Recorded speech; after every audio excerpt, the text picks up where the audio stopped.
Quant group के founder और quant mutual fund के सीईओ और सीआईओ दोनों ही 30 सालों से ज्यादा का अनुभव रखने वाले संदीप टंडन साहब हमारे साथ कार्यक्रम में शामिल हो रहे हैं। विशेषकर फंडामेंटल्स के साथ साथ कैश फ्लो वैल्यूएशंस, डेरिवेटिव्स और बिहेवियरल साइंस जो मार्केट की होती है उस पर बड़ी गहरी पकड़ है टंडन साहब की।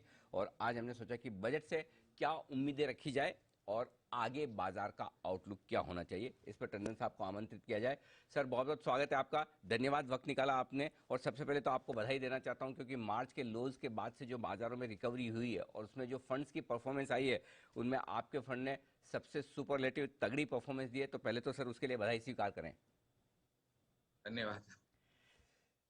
टंडन साहब, अब सबसे पहले ये बताइए कि जब पिछली बार आपसे मुलाकात हुई तो आप कह भी रहे थे कि हमारे हिसाब से मार्केट थोड़े से ओवर वैल्यूड हैं, जरूरत से ज़्यादा भाग गए हैं। अब थोड़ा करेक्शन आता हुआ दिखा है। अब आपके जो डेटा और जो आप एनालिसिस करते हैं, मार्केट का बिहेवियर भांपते हैं, उसके हिसाब से क्या लग रहा है, क्या व्यू बन रहा है? इसमें देखिए दो तीन चीजें समझ लीजिए। जैसे हम लोग आपको बोला था कि हम लोग अपना अलग ढंग से थोड़ा एनालिसिस करते हैं। हमारा एक फ्रेमवर्क है, वीएलआरटी फ्रेमवर्क, जिसमें हम लोग वैल्यूएशन एनालिटिक्स को 1/3 वेटेज देते हैं। फिर लिक्विडिटी एनालिटिक्स हम लोग के लिए भी उतना इंपॉर्टेंट है, और रिस्क एपेटाइट जो सेंटिमेंट्स को मेजर करता है, इसको हम कंबाइन करके अपना व्यू बनाते हैं। अभी देखिए दो चीजें सबसे इंपॉर्टेंट समझने की, एक कि ग्लोबली क्या हो रहा है। ओके, सो अगर हम यूएस से स्टार्ट करते हैं तो भी लास्ट, अगर हम ग्लोबल यूएस मार्केट की बात करें तो वहां पे हमारा जो क्वांट कॉम्प्लेंसी इंडिकेटर है वो 40 ईयर के लो पर है। ओके, या आप उसको अलग ढंग से बोले कि कॉम्प्लेंसी इज द हाईएस्ट एवर, इतना कंफर्टेबल सिचुएशन है। और जब भी कॉम्प्लेंसी इंडिकेटर हाईएस्ट लेवल पे होता है तो मार्केट के लिए अच्छा न्यूज नहीं होता है। दूसरा चीज अगर हम देखें कि रिस्क एपेटाइट, ओके, अगर हम लोग मार्च महीने का देखें तो मार्च महीने में रिस्क एपेटाइट 30-40 ईयर्स लो पे आ गए थे ग्लोबल मार्केट के, इंक्लूडिंग इंडिया। ओके, तो वही चीज यूएस में भी हुई थी, वहां से रिस्क एपेटाइट बढ़ा, लिक्विडिटी बहुत बड़ी थी मार्च में।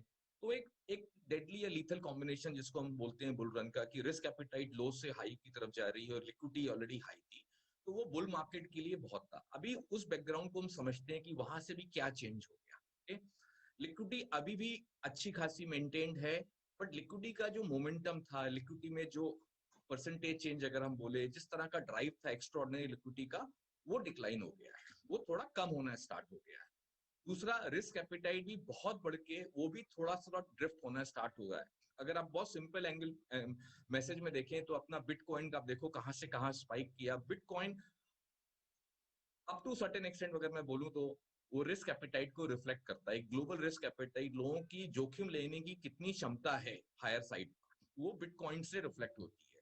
तो वो भी एक पीक आउट हुआ। तो अगर हम मोटा मोटा देखें, वैल्यूएशन अपने स्ट्रेच हो गए, रिस्क एपेटाइट के एंगल से देखें तो कम होना स्टार्ट हो गई, लिक्विडिटी भी थोड़ा थोड़ा ड्रिफ्ट होना स्टार्ट हुई। ओके, और कॉम्प्लेंसी बहुत ज्यादा थी। और ये बैकग्राउंड में अगर हम देखें तो इसको हम रिस्क ऑफ एनवायरमेंट बोलेंगे। अगर इसको हम डॉलर इंडेक्स से भी लिंक करें तो मैं भी जनवरी फर्स्ट वीक से हम लोग बात कर रहे हैं कि डॉलर इंडेक्स 89-20 के आसपास एक बॉटम बना है और वहां से रीबाउंड मारा, फिर लास्ट एक हफ्ते के अंदर कंसोलिडेट किया और वापस अप मूव दे रहा है। तो अगर डॉलर इंडेक्स भी ऊपर की तरफ बढ़ता है, जो एंटी कंसेंसस है, अगर मैं अपना व्यू देखूं कि दुनिया भर में मेजोरिटी कंसेंसस है कि डॉलर इंडेक्स लो है, ओके, और घटेगा। हम लोग का व्यू 2019 से इस पे था कि खराब होगा, लेकिन कोई भी चीज लीनियरली खराब नहीं होती। तो एक इन्फ्लेक्शन पॉइंट्स पे आ गया है डॉलर इंडेक्स, वहां से रिबाउंड दे रहा है।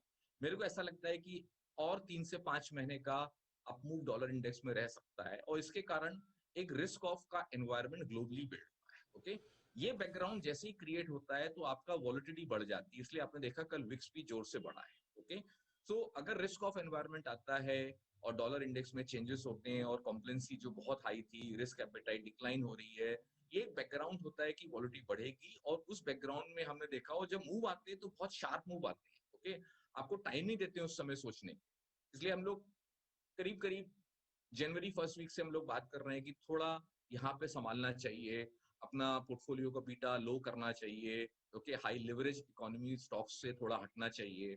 तो थोड़ा रिस्क ऑफ एनवायरनमेंट है कि ग्लोबली देखें तो हमें ग्लोबल मार्केट में ज्यादा कंसर्न है, यूएस मार्केट में बहुत ज्यादा कंसर्न है, इंडिया में उतना नहीं है। लेकिन क्या है कि मदर ऑफ ऑल एक्सचेंजेस है यूएस, अगर यूएस मार्केट गिरता है तो सब मार्केट में इंपैक्ट आता है।